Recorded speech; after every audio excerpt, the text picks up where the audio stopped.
Hello everybody and welcome to my first video in my guide series. Today I'm going to be talking to you about survivors and their perks, especially the base kit survivors, and some other things about the game, but we'll get into those a little bit later into the video. So when you first get the game, you have these 7 survivors, and the others, starting with Lori and all the way down, are DLCs which you have to buy using either money in the Steam store, or Auric cells which you buy, or iridescent shards which you earn by leveling up. In my opinion, the best survivor to start with is either Meg or Nia, based on their exhaustion perk, but I think Meg's sprint burst, this perk, is a little bit better for beginners, because you just trigger it by sprinting, and I'm going to be telling you how to use it in the gameplay that will be coming very soon. So yeah, probably, in my opinion at least, Meg is the best survivor to start leveling up right away, and probably getting her to prestige 1, and by that time probably you could learn the other perks and decide for yourself. But Claudette is also a good choice for self-care, so you can heal yourself. You just go in a safe place and heal, so you don't get instantly downed by the killer. And other perks like Prove Thyself on Dwight will help you do gens faster, or Bond help you find teammates. All of the perks are good in their way, and some of them have great synergy with other perks.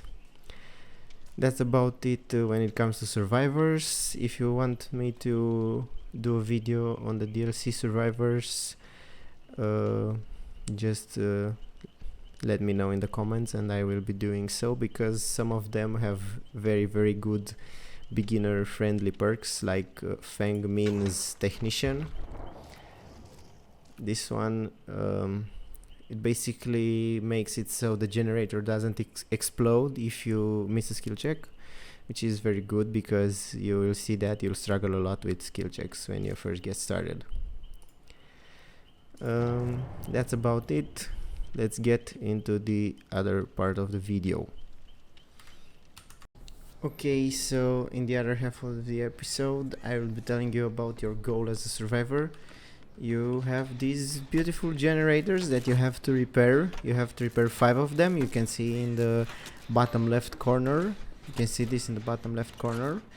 We are all 4 survivors right here, which is not that good, because the killer can pressure all of us. And yeah, how you find these generators? They're scattered around the map. There's a total of 7, but you only have to repair 5 to power the exit gates, and hopefully I get to that. In the bottom right you can see I have a perk with a cat. It's called Spine Chill, and it lighting up means that the killer is nearby, and it's Ghostface. His ability is to turn undetectable, so it means no terror radius. Other things I want to tell you about: how to find generators. I said they have the lights, those lights that flicker on outdoor maps. The lights are higher up and you can see them from further, but you can see this generator as well. And I want to tell you another trick on this map. You can see this bathroom sign. If the room would contain a generator, it would flicker. Let me find a room for you. All of these signs, if the room contained a generator, they would flicker. And in the previous part of the episode I told you about sprint burst. On the right side you can see that heart surrounded by a red circle. That means exhausted, and when it runs out, that's when sprint burst will activate. Oh fuck, that scared me. I wasn't paying attention.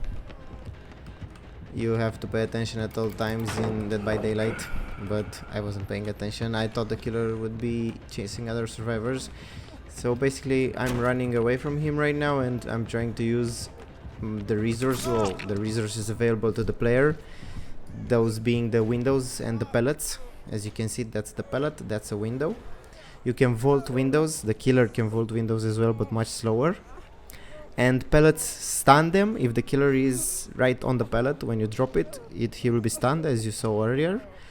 Or the killer can stand a little bit further back when you drop it and just break the pellet, but it wastes his time.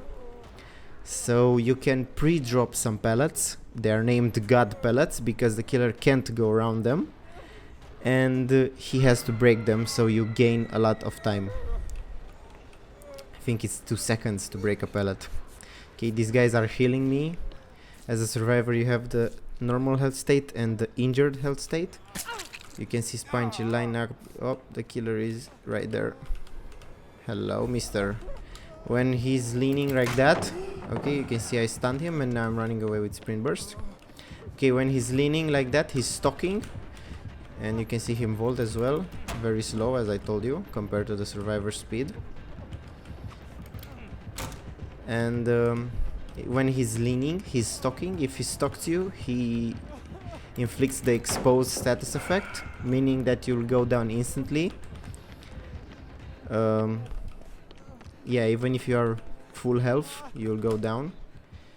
I'm gonna let this dude heal me. Okay, you can see this sign is flickering, as I told you, because there is a Jenny inside. And if generators have a little bit of progress, you can also hear them. And another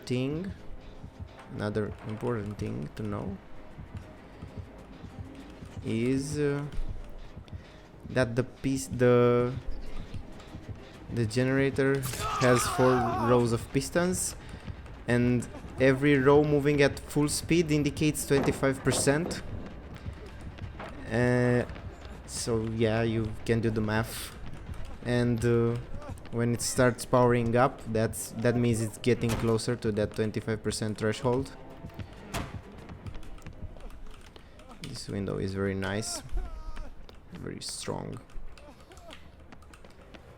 And if you look at Ghostface while he's in his power, you can expose him, which basically puts him out of the power. And looks like I don't have any resources here, so I have to go down. Yeah, and the killer's goal is to catch you and hook you. Every survivor has 3 hook stages, and they're indicated on the left by those little droplets or cuts, or however you want to call them. This guy was trying to tank hits, stunning the killer, but I couldn't wiggle in time.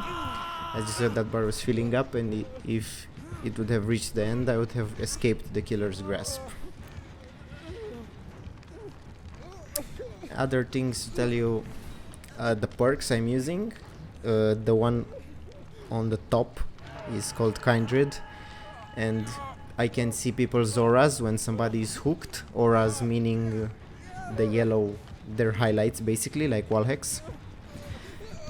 And when I'm hooked, survivors also see each other's auras and the killer's aura. Okay, right there I ran into the killer because I had the endurance status effect, which meant I didn't go down instantly, but I go down right now, which is a shame. Yeah, and I don't know what other things to tell you about the game. These are just the basics. Movement is also very important, but in today's episode I will only cover the basic movement. You have to learn to just walk normally and not get scared by the killer and by the terror radius, because most survivors just panic and start running. Please tell me he's not chasing me. Okay. Most survivors panic and just start running away, and the killer finds them very easily because you leave scratch marks.